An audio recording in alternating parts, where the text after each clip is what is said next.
কাকু, তুমি আমাকে পচা মাছ কেন দিয়েছো? পচা মাছ দেখে যে মা আমাকে খুব করে মেরেছে। দাও, আমাকে ভালো মাছ দাও, নয়তো মাছের টাকা ফেরত দাও। আরে যা যা, আমার দোকানের সামনে থেকে যা বলছি। যখন মাছ কিনেছিলি তখন দেখিসনি মাছ পচা নাকি ভালো?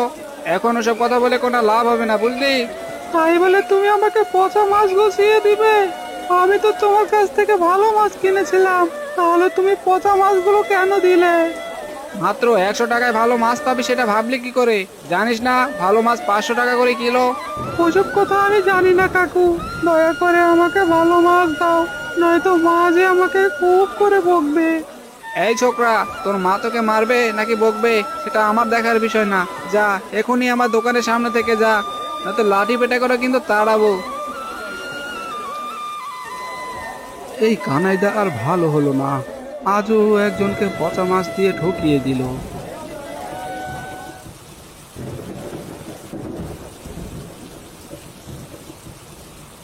যাক বাবা, বর্ষা জল জমিতে ঢোকার আগেই বেশ কিছু ধান কেটে এনেছি। এবার খাওয়াটা খেয়ে আবার বাকিগুলো ধান কাটতে চলে যাব। বলা তো যায় না বর্ষা জল আবার কখন জমিতে ঢুকে যায়। কি গো গিন্নি, তোমার রান্না বান্না হয়েছে? হলে দাও, দুটো খেয়ে জলদি জমিতে কাজে যাই। ওইদিকে যে বর্ষার জল হুর হুর করে এই বৃষ্টির কারণে বেড়েই চলছে। না, রান্না হয়নি। হবেই বা কি করে? তোমার ছেলেকে বাজারে পাঠিয়েছি কিছু মাছ কিনতে, কিন্তু সে টাকা দিয়ে কতগুলো পচা মাছ কিনে এনেছে। ও নিশ্চয় কানাইয়ের দোকান থেকে মাছ কিনেছে। কানাই ওকে ছোট পেয়ে পচা মাছ গুছিয়ে দিয়েছে। তা সজল এখন কোথায় গিন্নি? কোথায় আর যাবে? পচা মাছ ফিরিয়ে দিতে গেছে। তুমি একটু বসো, মাছ নিয়ে আসলে ভেজে তোমাকে খেতে দিব। না না গিন্নি, এতে করে যে অনেক দেরি হয়ে যাবে। বর্ষার জল জমিতে প্রবেশ করার আগেই যে সব ধানগুলো আমাকে কেটে আনতে হবে। তাছাড়া ওই কিপটে কানাই কখনোই পচা মাছ ফিরিয়ে নিবে না। বলো কি? তাহলে তুমি খাবে কি? ঘরে ভাত ছাড়া যে আর কিছুই রান্না করিনি। কি আর করব, দাও, দুটো লঙ্কা আর পেঁয়াজ দাও, তা খেয়ে জমিতে কাজে লেগে যাই। কাল আবার সকাল ভোরে বাকি ধানগুলো কাটতে যেতে হবে, নয়তো বর্ষা জলে যে সব ধান ডুবে যাবে।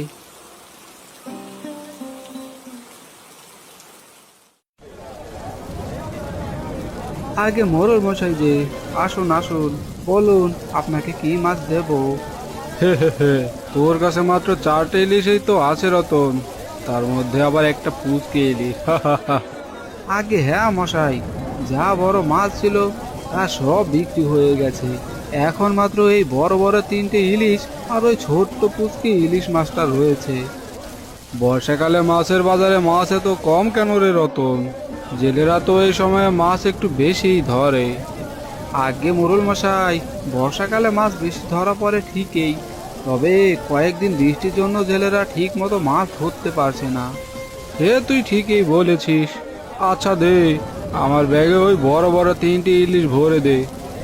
ঠিক আছে মোরল মশাই, তা ছোটটাও নিয়ে যান, ওটার জন্য আপনাকে আর আলাদা কোনো দাম দিতে হবে না। না রে রতন, ওইটা নিলে তোর গিন্নিমা আমাকে নিয়ে হাসাহাসি করবে। ওইটা বরং তুই নিজের কাছেই রেখে দে। ঠিক আছে মোরল মশাই।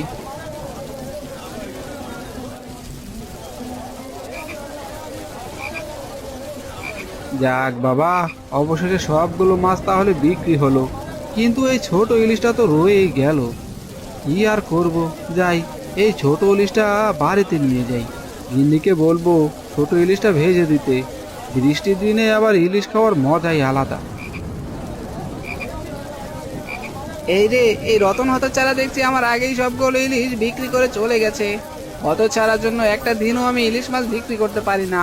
সবাই শুধু ওর কাছ থেকে ইলিশ কিনে।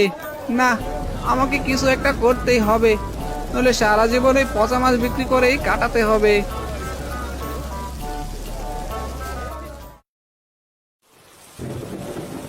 আরে, এটা তো ওই ছেলেটা যাকে কানাই সকালবেলা পচা মাছ গুছিয়ে দিয়েছিল। কিন্তু এই বৃষ্টির ভেতরে গাছতলায় বসে বসে ছেলেটা কান্না করছে কেন? না, কাছে গিয়ে জিজ্ঞেস করে দেখি তো। এই কি ছোকরা, এই বৃষ্টির ভেতরে গাছতলায় বসে বসে তুমি কান্না করছো কেন? কি হয়েছে তোমার? আর বলবে না কাকু, বাজারের ওই মাছওয়ালা আমাকে পচা মাছ দিয়েছে। ওই মাছ নিয়ে বাড়িতে গেলে যে মা আমাকে খুব করে বকবে। কি আর করবে বলো, ওই কানাডা লোকটা এমনই, বাজারে সবাইকে সে পচা মাছ দিয়ে ঠকায়। তুমি ওর সাথে পারবে না। যাও বাবা, বাড়িতে চলে যাও, নয়তো বৃষ্টিতে যে ঠান্ডা লেগে যাবে। ঠান্ডা লাগলে লাগুক, কিন্তু আমি বাড়িতে কিছুতেই যাব না। মাছ না নিয়ে বাড়িতে গেলে যে মা আমাকে বকবে। এই রে, তোমাকে নিয়ে তো আচ্ছা বিপদে পড়লাম বাবা। আচ্ছা এই নাও, আমার এই ছোট্ট ইলিশটা তুমি নিয়ে যাও। এটা দেখলে নিশ্চয়ই তোমার মা তোমাকে আর মারবে না। কিন্তু কাকা বাবু, আমার কাছে তো কোনো টাকা নেই। টাকা লাগবে না বাপু, এটা আমি তোমাকে ফ্রিতে দিলাম। যাও, এবার বাড়িতে যাও।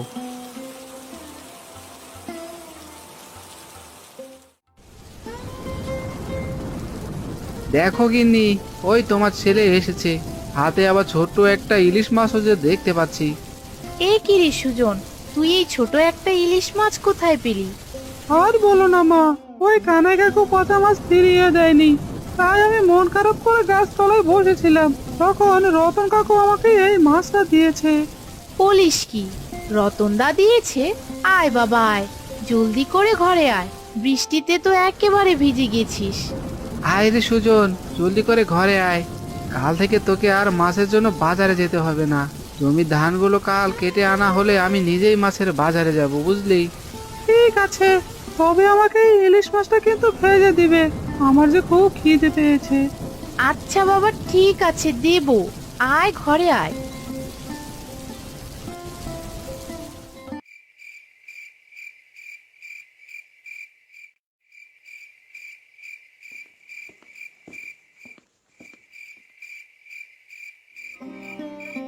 আরে এ কি, আজ দেখছি পুরো 2 ঝুড়ি ভর্তি ইলিশ মাছ ধরেছিস। কি ব্যাপার, আজ বুঝি অনেক মাছ ধরা পড়েছে? আগে রতনদা, সন্ধ্যার পরে বৃষ্টিটা থেমে যাওয়ায় প্রচুর ইলিশ মাছ ধরতে পেরেছি। হ্যাঁ রে, তা তো দেখতেই পাচ্ছি, কিন্তু এতগুলো মাছের দাম যে আমার কাছে এখন নেই। তাতে কোনো সমস্যা নেই রতনদা, আমরা জেলেরা তোমাকে মনে প্রাণে বিশ্বাস করি।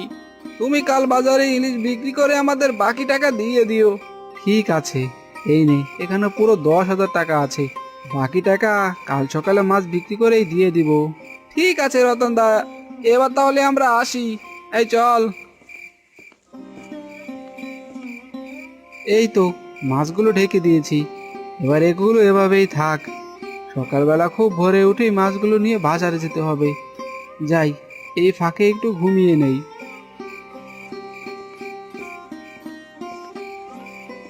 হি হি হি, কি ভেবেছিলে রতনদা, সস্তায় মাছ কিনে আবার সেই মাছ সস্তায় বাজারে বিক্রি করে আমার ব্যবসার 12টা বাজাবে? না না না না, তা তো আমি হতে দিতে পারি না। এতে করে যে আমার মাছের ব্যবসায় ভাটা পড়ে যাবে, দিন শেষে একদিনের মাছ পচিয়ে আরেকদিন বিক্রি করতে হবে। হি হি হি, এখন তোমার এমন ক্ষতি করবো যে আর জীবনেও মাছের ব্যবসা তুমি করতে পারবে না।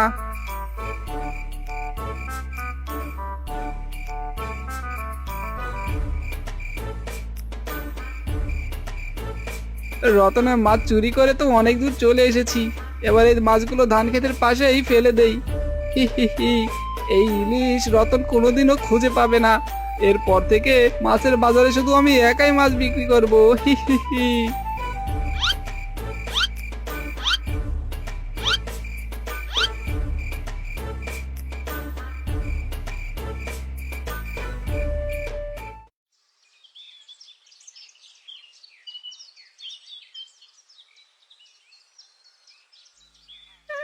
গিন্নি, আরে ও গিন্নি, কোথায় গেলে তুমি? জলদি করে এখানে এসো, দেখে যাও, আমার মাছের ঝুড়িগুলো যে কোথাও খুঁজে পাচ্ছি না। কি সব বলছো গো? তোমার মাছের ঝুড়ির কথা আমি জানবো কি করে? এসব কি বলছো গিন্নি? সেখানে আমার পুরো 10,000 টাকার ইলিশ মাছ ছিল, সাথে জেলেদেরও কিছু বাকি টাকা। ও গো, আমাদের মাছের ঝুড়ি আবার চুরি হয়ে গেল না তো? বলি, তুমি আর দেরি না করে এক্ষুনি মোড়লের কাছে গিয়ে নালিশ করো। হ্যাঁ গিন্নি, তা তুমি ঠিকই বলেছ, আমি এখনই মোড়ল মশাইয়ের বাড়িতে যাচ্ছি, তুমি ততক্ষণে আশেপাশে খোঁজ নিয়ে দেখো। হ্যাঁ গো, ঠিক আছে।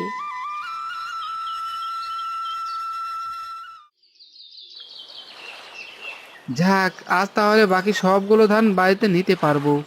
গতকাল সারা রাতও এক ফোঁটা বৃষ্টিও হয়নি। এই ফাঁকে জমিটা বর্ষা জলে ডুবে যাওয়ার আগেই সবগুলো ধান কেটে ঘরে তুলবো। আচ্ছা বাবা, গত রাতে বৃষ্টি হলে কি হতো? কি আর হতো, ধান ক্ষেতটা পুরো হয়তো জলে ডুবে যেত। কিন্তু ধান খেতে তো এখনো জল আছে। হ্যাঁ, জল আছে ঠিকই, কিন্তু তা সামান্য, ওতে আর কি ক্ষতি হবে? আরে এ কি, এসব আমি কি দেখছি? ধান খেতে যে কতগুলো ইলিশ মাছ ছড়িয়ে ছিটিয়ে আছে। কিন্তু বাবা, মাছগুলো পচে গেল না কেন? ধান খেতে যে জল দেখছিস, তার কারণে একটা মাছও পচেনি, বুঝলি? যাক, ভালোই হলো। এবার চল, ইলিশ মাছগুলো ঝুড়িতে ভরে ফেলি। আর তোমার ধানের কি হবে? আগে মাছের একটা ব্যবস্থা করি, এরপরে ধানেরও একটা ব্যবস্থা হয়ে যাবে, বুঝলি? ঠিক আছে বাবা, চলো।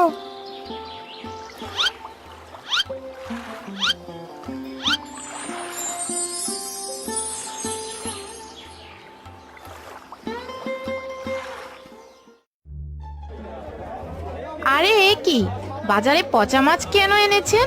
পচা গন্ধে যে বাজারে একেবারেই দাঁড়ানো যাচ্ছে না। কি করব দিদি, গত রাতে বৃষ্টি নামেনি বলে মাছগুলো সব গরমে একেবারে পচে গেছে।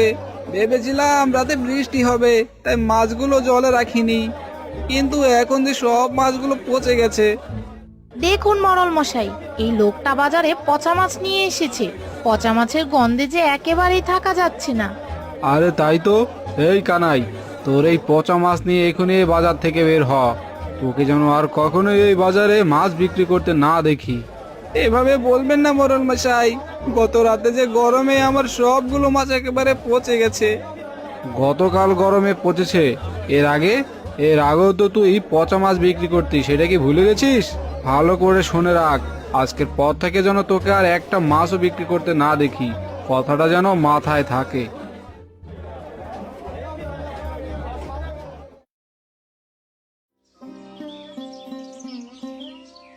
কি ব্যাপার রতনদা, তোমার মন খারাপ কেন? কি হয়েছে তোমার? কি আর বলবো দুঃখের কথা, গত রাতে যে চোরে আমার 2 ঝুড়ি ভর্তি ইলিশ মাছ চুরি করে নিয়ে গেছে, তাই মোড়লের কাছে যাচ্ছি নালিশ করতে। দাঁড়াও রতনদা, তোমাকে আর মোড়লের কাছে যেতে হবে না। এই দেখো, এই 2 ঝুড়ি ইলিশ মাছ কে যেন আমার ধান খেতে ফেলে গেছে। এগুলো নিশ্চয় তোমার, তাই না? আরে হ্যাঁ, এই 2 ঝুড়ি ইলিশ মাছই তো আমার। গতকাল জেলেদের থেকে মাছগুলো আমি কিনেছিলাম। আর তোমার সেই মাছগুলোকে কে যেন আমার জমিতে ফেলে গিয়েছে রতনদা। এই নাও, তোমার মাছ তুমি নাও। কিন্তু আমি তো সব মাছ নিয়ে একা বাজার যেতে পারবো না। কোনো সমস্যা নেই রতনদা, তুমি আমার ছেলেকে সাথে করে নিয়ে যাও। সুজন, যা তোর কাকাবাবুর মাছগুলো বাজারে দিয়ে আয়। ঠিক আছে বাবা, আমি এখনই কাকা বাবুকে ইলিশ মাছগুলো দিয়ে আসছি। চলুন কাকা বাবু।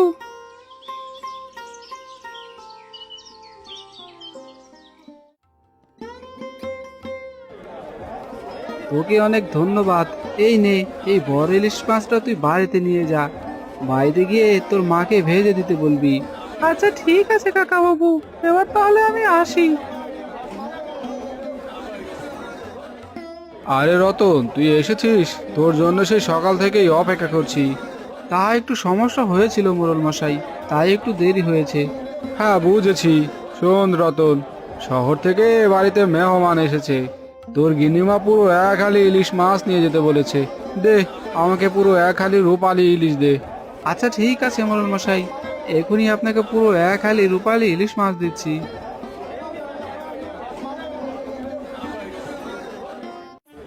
এ কি রে, এইসব আমি কি দেখছি রে? রতন হতচ্ছাড়া দেখছি পুরো 2 ঝুড়ি ইলিশ মাছ নিয়ে বাজারে এসেছে। ওর মাছ তো দেখছি পচেও যায়নি। হায় হায় হায়, রতনের ক্ষতি করতে গিয়েছে, ওর অনেক বড় উপকার করে ফেলেছি। একেই বুঝি বলে পরের ক্ষতি করতে গেলে নিজেরই ক্ষতি হয়। হে বিধাতা, আমাকে ক্ষমা করে দাও।